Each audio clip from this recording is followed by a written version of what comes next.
O anúncio ecoou alto e claro pelo terminal lotado do aeroporto Humberto Delgado em Lisboa. Alexandre Santos viu o painel atualizar e o status do voo TP342 para Madrid mudar para partiu. Seu coração acelerou enquanto a realidade o acertava como um soco. Ele tinha perdido o voo crucial que selaria seu casamento arranjado com a filha de um parceiro de negócios da família. Em pânico ele se sentou no banco frio, o telefone tocando insistentemente com chamadas da mãe. Porque ele não correu para o portão porque deixou o trânsito da discussão matinal com o pai atrasá-lo de propósito. Aos 28 anos Alexandre era o herdeiro perfeito da vinícola familiar no Alentejo, o filho que sempre sorria nas fotos de família, o noivo ideal que todos esperavam. Mas por dentro ele carregava um segredo que queimava como vinho azedo. Ele era gay e o voo para Madrid não era só negócio, era o último prego no caixão de uma vida que ele fingia aceitar. Agora ali sozinho no meio de malas e estranhos ele sentia o peso de anos de silêncio. A mãe ligou de novo e ele atendeu com voz trêmula. Mãe, eu perdi o voo. Do outro lado veio o grito que ele já esperava. Como assim perdeste o voo, Alexandre? O Sr. Almeida está à tua espera com a filha dele, tudo depende disso para a fusão. Tu sabes o que isso significa para o teu pai, para a família inteira. Ele fechou os olhos imaginando a casa antiga em Évora, as paredes cobertas de troféus e fotos de casamentos felizes que nunca seriam os dele. Desculpa, mãe, o trânsito estava impossível e eu. Ela cortou. Não há desculpas, volta para casa agora mesmo, vamos remarcar. Mas Alexandre não queria remarcar. Pela primeira vez na vida ele sentiu um alívio estranho ao ver o avião desaparecer na pista. Ele levantou-se e caminhou sem rumo até o café do terminal pedindo um expresso duplo para acalmar os nervos. Foi então que notou o homem sentado na mesa ao lado, um tipo de uns 30 e poucos anos, cabelo castanho curto, olhos castanhos profundos, lendo um livro de fotografia. O homem ergueu o olhar e sorriu de forma natural, como se já se conhecessem. Perdeu o voo também. Alexandre hesitou, mas respondeu. Sim, o mais importante da minha vida aparentemente. O estranho riu baixo e estendeu a mão. Miguel Costa de Porto, mas vive em Lisboa agora. Fotógrafo e arquiteto freelance. E tu? Alexandre apertou a mão sentindo um calor inesperado. Alexandre Santos de Évora, mas preso em Lisboa hoje. Eles começaram a conversar como se o aeroporto fosse um confessionário. Miguel falou de um projeto em Cascais que o fizera perder a conexão para Barcelona. Alexandre, sem saber porquê, contou do negócio da família, da pressão para casar com Catarina Almeida, a moça perfeita que ele mal conhecia. Miguel ouviu sem julgar, apenas assentindo. Eu entendo mais do que imaginas. Cresci numa família católica conservadora no Minho, onde ser como eu era pecado mortal. Saí de casa aos 22 e nunca mais voltei para as festas de Natal. Alexandre sentiu o peito apertar. Como tu? Como eu o quê? Miguel sorriu suave. Como tu, que estás a esconder algo grande. Não precisas dizer nada se não quiseres, mas o teu olhar diz tudo. Pela primeira vez em anos Alexandre não negou. Eles passaram a tarde ali no café falando de sonhos perdidos, de medos que corroíam por dentro. Quando o sol começou a descer, Miguel propôs. Em vez de voltares já para Évora, vamos dar uma volta por Lisboa. Eu mostro-te os meus cantos preferidos. Alexandre hesitou só um segundo. Aceito. Pela primeira vez ele escolheu o agora em vez do futuro planejado. Eles saíram do aeroporto e Lisboa os recebeu com o vento do Tejo, cheiro de pastéis de nata e a promessa de algo novo. Mas Alexandre não sabia que aquele simples sim ia desencadear uma cadeia de confrontos que mudaria tudo para sempre. Eles caminharam pela Baixa até o elevador de Santa Justa, o sol pintando as ruas de ouro. Miguel contou histórias de clientes que fugiram de vidas falsas. Alexandre riu pela primeira vez em meses. No mirador da Senhora do Monte eles pararam, o vento bagunçando os cabelos. Tu mereces ser feliz, sem fingir, disse Miguel olhando nos olhos dele. Alexandre sentiu lágrimas subirem, mas conteve.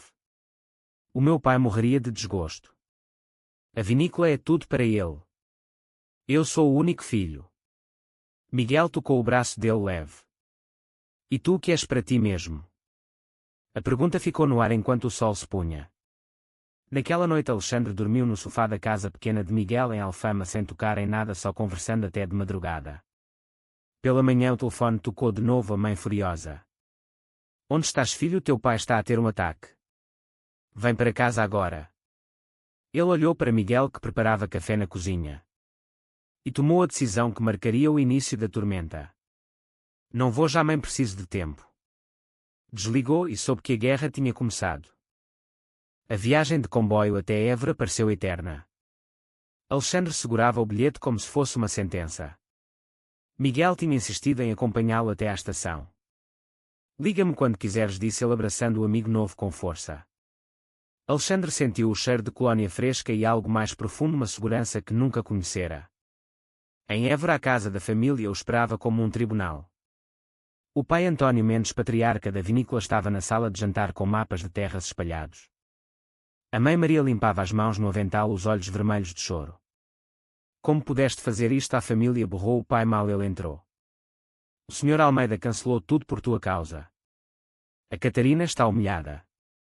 Alexandre baixou a cabeça, mas por dentro uma voz nova gritava: Eu não amo ela, pai. Nunca amei. O silêncio caiu pesado. O que estás a dizer, rapaz? Eu sou gay. As palavras saíram baixas mas cortantes como faca. A mãe levou a mão à boca, o pai ficou branco, depois vermelho. Isso é uma brincadeira de mau gosto. Tu foste criado na igreja, na tradição. Alexandre contou tudo da luta interna dos anos de noite, sem claro do medo de desiludir. O pai bateu com o punho na mesa. Na minha casa não há disso. Ou tu casaste com a Catarina, ou esqueces que tens pai. A discussão durou horas. Tios e primos foram chamados como reforços. O primo João, o melhor amigo de infância, que sempre soubera do segredo mas prometera silêncio, olhava para o chão. À noite, no quarto antigo, Alexandre chorou sozinho. No dia seguinte, Miguel ligou. Como estás? Mal vem para Lisboa, passa uns dias comigo. Eu tenho um projeto fotográfico na costa, preciso de ajuda. Alexandre aceitou sem pensar duas vezes. Na viagem de volta ele sentiu liberdade misturada com culpa. Em Lisboa, Miguel mostrou-lhe o estúdio pequeno cheio de fotos de casais do mesmo sexo felizes. Tu podes ser um deles, disse ele. Eles passaram dias explorando a cidade, falando de tudo. Alexandre ajudava nas sessões de fotos, Miguel ensinava-lhe a ver beleza onde antes só via obrigação. Uma noite no bairro Alto, sentados num bar discreto, Miguel segurou a mão dele por baixo da mesa. Eu gosto de ti, Alexandre, mais do que devia. Alexandre retribuiu o aperto. Eu também. O beijo veio suave no passeio escuro junto ao rio, sem pressa, sem culpa. Pela primeira vez ele sentiu o coração leve. Mas a família não desistiu. A mãe mandou mensagens diárias cheias de culpa. O teu pai está doente por tua causa, volta e pede desculpa. O primo João ligou. Primo, eu tentei defender-te, mas eles sabem que eu sabia. Estão a dizer que eu te encorajei. Alexandre sentiu a traição como facada. Tu prometeste. Desculpa, a pressão é demais. A notícia espalhou-se na pequena comunidade do Alentejo. Vizinhos comentavam na missa, velhos amigos viravam a cara. Alexandre voltou a Évora para uma reunião familiar convocada às pressas. Na sala lotada, o pai leu uma carta preparada. Ou tu escolhes a família, ou escolhes essa vida de pecado. A mãe chorava. Pensa nos teus sobrinhos, no nome da família. Alexandre olhou para cada rosto, lembrando festas de Natal, vindimas partilhadas. Mas olhou também para dentro e viu Miguel sorrindo na praia. Eu escolho ser eu mesmo. O pai levantou-se. Então sai desta casa e não voltes. A porta bateu atrás dele. No comboio de volta para Lisboa, Alexandre sentiu o peito rasgado mas vivo. Miguel esperava na estação com flores simples. Bem-vindo a casa, disse ele. Eles começaram a construir algo real. Miguel apresentou Alexandre aos amigos do círculo artístico, gente aberta que celebrava a diferença. Alexandre arranjou um emprego temporário numa agência de marketing em Lisboa, usando as habilidades que aprendera na vinícola. Mas o preço aparecia todas as noites em sonhos com o pai idoso sozinho nas vinhas. Uma semana depois, o primo João apareceu em Lisboa sem avisar. Primo, eu vim pedir desculpa. Eles ameaçaram cortar a minha herança também. Alexandre quis acreditar, mas algo no olhar de João parecia calculista. Fica uns dias, disse ele contra o conselho de Miguel. Na segunda noite, João viu uma mensagem de Miguel no telemóvel de Alexandre. Primo, tu estás mesmo nisso? E tirou uma foto sem que Alexandre visse. A traição estava plantada. A vinícola Mendes enfrentava problemas. Sem a fusão com os Almeida as dívidas cresciam. O pai sofreu um pequeno enfarte e a mãe culpou Alexandre abertamente nas redes sociais da família um post velado sobre filho ingrato que abandonou os seus. Alexandre lia os comentários dos tios dos amigos de infância todos condenando. Miguel tentava acalmá-lo. Tu não causaste o enfarte. Ele escolheu o orgulho em vez do filho. Mas a culpa corroía. Uma noite Alexandre propôs. Vou a Évora tentar falar com ele sozinho. Miguel franziu a testa. Não vai sozinho, isso pode ser armadilha. Mas Alexandre foi. Chegou à casa familiar ao pôr do sol, as vinhas douradas pareciam um quadro que ele amava. O pai estava na varanda mais magro. Filho, volta. Casa com a Catarina e tudo se resolve. Nós perdoamos a tua confusão. Alexandre sentiu a velha pressão. Pai, eu não estou confuso. Eu amo um homem. O nome dele é Miguel. O pai cuspiu no chão. Amor. Isso é luxúria do demónio. A mãe saiu chorando. Se tu não voltares, nós vamos deserdar-te publicamente. Naquela mesma noite o primo João postou nas redes uma foto borrada de Alexandre e Miguel de mãos dadas com legenda família destruída por escolhas erradas. O post viralizou na comunidade local. Alexandre voltou a Lisboa destruído. Miguel leu o post e abraçou-o. Vamos processar se quiseres. Mas Alexandre só queria desaparecer. Eles decidiram passar um fim de semana em Cascais para respirar. Na praia deserta Miguel fotografou o mar. Tu és mais forte do que pensas. Alexandre mergulhou nas ondas frias sentindo o sal limpar as lágrimas. Na areia molhada eles sentaram-se lado a lado. Miguel disse. Eu sei o que é perder tudo. Perdi o meu irmão mais velho quando saí do armário, ele nunca mais falou comigo. Mas ganhei a mim mesmo. Alexandre encostou a cabeça no ombro dele. Eu não quero perder a ti. Eles beijaram-se com o som das ondas como testemunham um momento de paz no meio da guerra. De volta a Lisboa, a agência ofereceu a Alexandre um contrato fixo.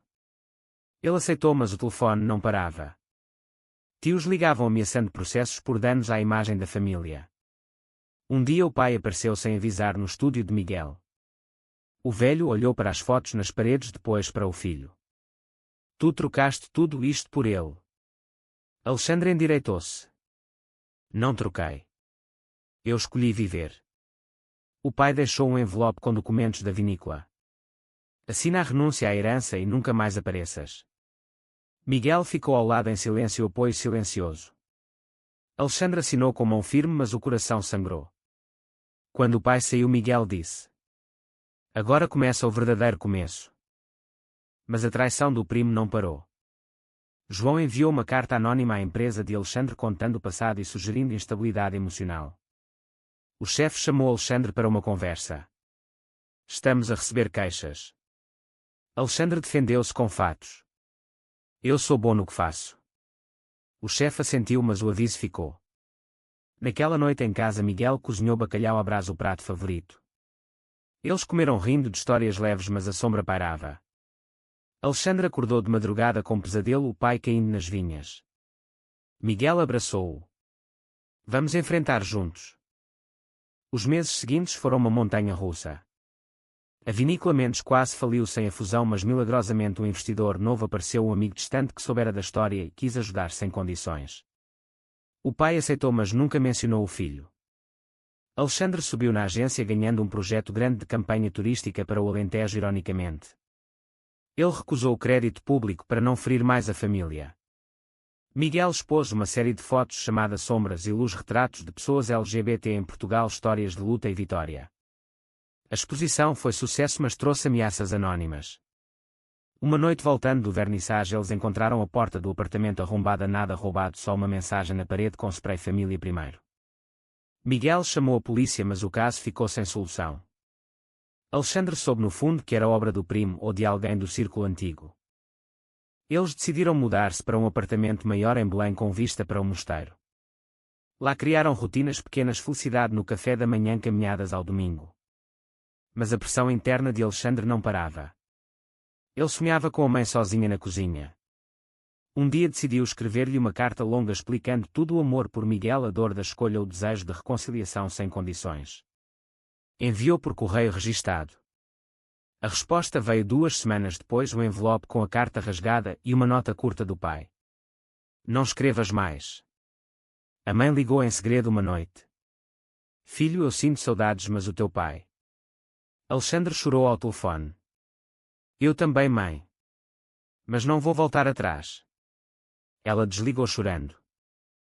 O clímax veio numa festa de aniversário do tio em Évora que Miguel insistiu para Alexandre não ir.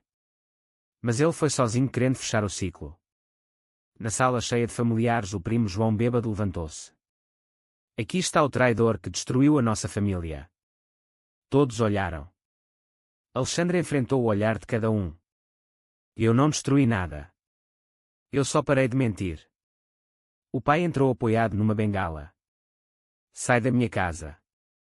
Mas desta vez a mãe levantou-se. António, deixa o rapaz falar. Pela primeira vez em 30 anos ela desafiou o marido. Alexandre falou do amor verdadeiro, do preço que pagava todos os dias, da esperança de um dia sentar-se à mesa sem máscaras. Alguns tios baixaram a cabeça, outros saíram. O pai virou as costas, mas não gritou. Na viagem de volta, Alexandre sentiu que algo mudara. Não reconciliação total, mas uma fenda na parede de pedra. Miguel esperava com jantar e um presente, uma câmara nova. Para fotografares o teu novo capítulo. Eles fizeram amor naquela noite com ternura, não paixão explosiva, mas conexão profunda de almas que escolheram uma outra contra o mundo. Alexandre acordou sabendo que o pior passara, mas o caminho ainda tinha espinhos. 2 anos depois a vida estabilizara. Alexandre e Miguel casaram numa cerimónia pequena na praia de Cascais, apenas amigos próximos e 2 tios que ousaram aparecer. A vinícola Mendes recuperara graças ao investidor novo e o pai enviara um cheque anónimo como presente sem bilhete. A mãe visitava Lisboa em segredo, trazendo compotas caseiras e chorando ao ver o filho feliz. O primo João pedira desculpa formal depois de perder o emprego por causa de escândalos próprios, a traição voltara-se contra ele. Alexandre perdoara, mas mantinha distância. A sociedade portuguesa mudara também, mais aceitação, mas ainda havia olhares tortos em vilas pequenas. Numa tarde de verão eles voltaram à praia de Cascais, onde tudo começara de verdade. O sol dourava a água. Miguel tirou uma foto dos 2 abraçados. Lembras do dia em que perdeste o voo? Perguntou Miguel. Alexandre sorriu. Foi o melhor dia da minha vida. Eles caminharam de mãos dadas sem medo. A família ainda não aceitava completamente, mas o amor construíra pontes. Alexandre trabalhava agora como consultor independente, ajudando empresas familiares a lidar com sucessão e diversidade. Miguel expunha internacionalmente. Juntos eles criavam um legado próprio. No fim de tarde, sentados na areia, Alexandre olhou para o horizonte. Eu paguei um preço alto, mas ganharia tudo de novo. Miguel beijou-lhe a testa. E eu estaria aqui à espera. A vida não era perfeita, mas era verdadeira. E no final era isso que importava. A verdadeira pergunta é: verdadeiro ou falso? Alexandre errou ao escolher o amor por Miguel em vez da harmonia familiar tradicional que o criou.